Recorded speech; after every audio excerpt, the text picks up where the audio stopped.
I don't know how this conference championship week could get any better, with the rematch between Oregon and Washington already happening. But how about the Georgia vs. Alabama game happening in the same week? Not just any game, but a rematch from the 2022 national title game. So before I get into this preview, make sure you like the video and subscribe to the channel. And also turn on notifications because I post every day and you do not want to miss an upload. But without further ado, let's preview the huge game between the Georgia Bulldogs and the Alabama Crimson Tide and give my prediction on the outcome of the game. Now let's start by going back to the 2021 season, which was Kirby Smart's first national championship game. The 2021 season had seemed to be the beginning of the era of Kirby Smart, as he did win back-to-back national titles in 2022, beating Alabama, and in 2023, beating TCU. But before Kirby Smart won his first natty, he had Alabama and Nick Saban in the way, a team that he struggled to beat, and he lost to them in the 2021 SEC Championship. And believe it or not, the last time Georgia and Alabama played in the SEC Championship was in the 2021 SEC Championship. But that wasn't the only matchup, because that same year after losing to Alabama in the SEC Championship, Kirby Smart still snuck into the playoffs, and he had revenge on his mind. And ultimately, he did get his revenge, beating Alabama in the national championship rematch, 33-18, which was Kirby Smart's first national title win and Georgia's first national title win since the 1980s. And ever since then, Alabama has kind of disappeared, and these two teams haven't seen each other since then.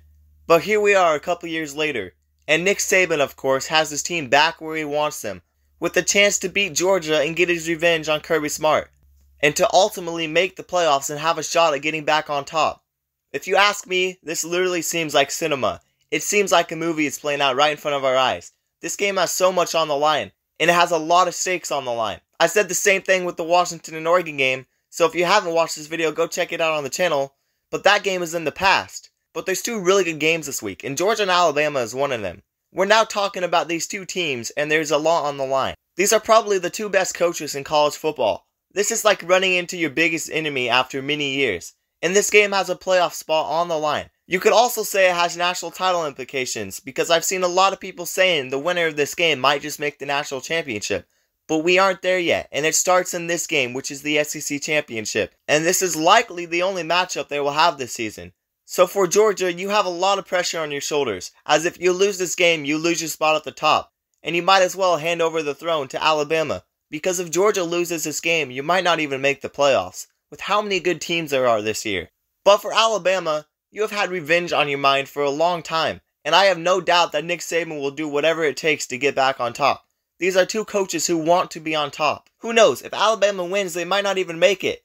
You could possibly have Michigan, Florida State, Oregon, and the team that beat you ahead of you, which is Texas. Do I believe if Alabama wins this game, they will make the playoffs? For sure. I think they will definitely be in if they win the SEC Championship, and if they beat the #1 team in the country. But you also got to look at the bigger picture, and two undefeated teams would probably be ahead of you, and then the committee has been super high on Oregon, and then Texas has the head-to-head.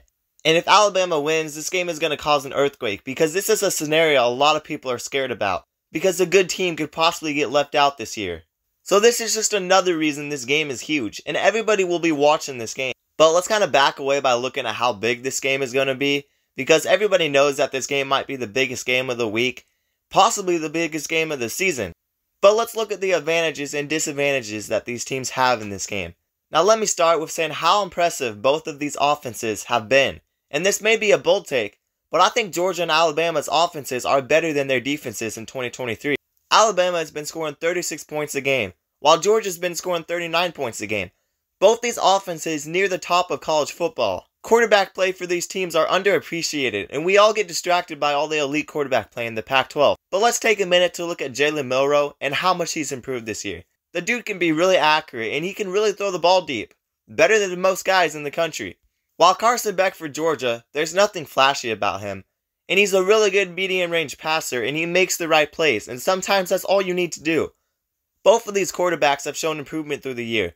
And the Alabama offensive line has been the question mark on that team, because the Alabama offensive line definitely doesn't stand out as dominant, but that just proves even if Jalen Milroe is getting pressure, he can still make good plays with the ball. Another thing Jalen Milroe brings to the table is his running ability. And Jermaine Burton is the receiving leader for this Alabama team, and he's really stepped up for this team when it seemed like Alabama didn't even have a #1 receiver going into this year. There's still a worry with how bad Alabama played against Auburn, But I do expect Nick Saban to have them ready to play against Georgia, because Alabama, outside of the Auburn game, has looked really good for the most part of the season. But what about the weapons Carson Beck has to throw to? Starting with the leading receiver, Brock Bowers, who actually missed a couple games this year. But Brock Bowers has been possibly the most helpful player for any team in the country this year. The dude can block, he can run routes, and he can get yards after catch. He can really do it all if you ask me. But let's not overlook the rest of the receivers this Georgia team has, with Dominic Lovett, Rosemy Jackson, and Ladd McConkey. And Ladd McConkey has been really impressive, stepping up in the second half of the season when Brock Bowers was hurt, and it looked like this Georgia offense was having its struggles even with Brock Bowers. And we all know, this Georgia offensive line is elite, just like always. Kirby Smart does a really good job with building that offensive line. This Georgia offense might be the most complete offense in the country. I know Oregon and LSU has been really explosive, but Georgia has something special about their offense that differs from the explosive offenses like LSU and Oregon's offense. But let's talk about the defenses between Alabama and Georgia real quick. I don't think these defenses are as good as they usually are, but it's still SEC football. It's still Georgia and Alabama. But let's start off with one weakness that really stands out on the defense of the Georgia Bulldogs, and it's their run defense. Georgia is actually 27th in rush yards allowed this year. Last year they were first. That's definitely not as good as they were last year, and that may be a little bit of a worry if they play a very good rush offense. But Alabama is actually 35th in rush defense. So these defenses have shown their weaknesses. Georgia and Alabama are both better in their pass defenses, as they do both crack the top 15 in passing yards given up, which, believe it or not, is very improved from last year for the Georgia Bulldogs. Georgia may have their weaknesses, but their pass defense last year wasn't spectacular. And a lot of people were worried about that Georgia team last year because they gave up more passing yards than we expected them to give up. So Georgia may not have as good of a defense as last year, but their defense is still loaded with talent. And it's not like they didn't have any weaknesses on defense last year either. But both of these defenses are solid. And Georgia is one of the only two teams in the country being top 10 in points per game on defense and top 10 in points per game on offense. The only other team to do this is the Oregon Ducks. Georgia looks like the most complete team in the country to me, as of now. I mean, Oregon's really impressed me too, but as of now, I gotta go with the smart choice and saying Georgia's the most complete team in the country. But there's still some questions on this team, and honestly, this may be a bold prediction, but I actually think this game will be high scoring. I won't say who I think will win it yet, but both of these offenses have outshined their defenses in 2023. Both these teams have a lot of talent on their offense, and they have only gotten better throughout the season. This should be an awesome game. No matter if the score is 7-3, or if it's 24-21, or even if it's a higher scoring game like I'm thinking it will be. It's going to be a hell of a game either way. And honestly, I don't know what to expect in this game, but I'm excited for this game. Georgia is 12-0 and Alabama is 11-1. And this game will be played Saturday at 4 p.m. Eastern Time.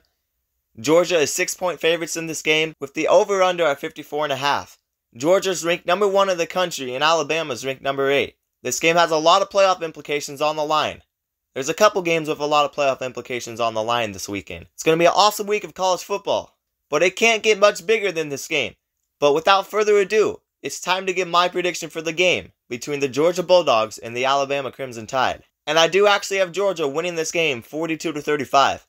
Like I said, I think this game will be higher scoring. And I think we are all going to be tuning in for a game of a lifetime. And enjoy it while it lasts.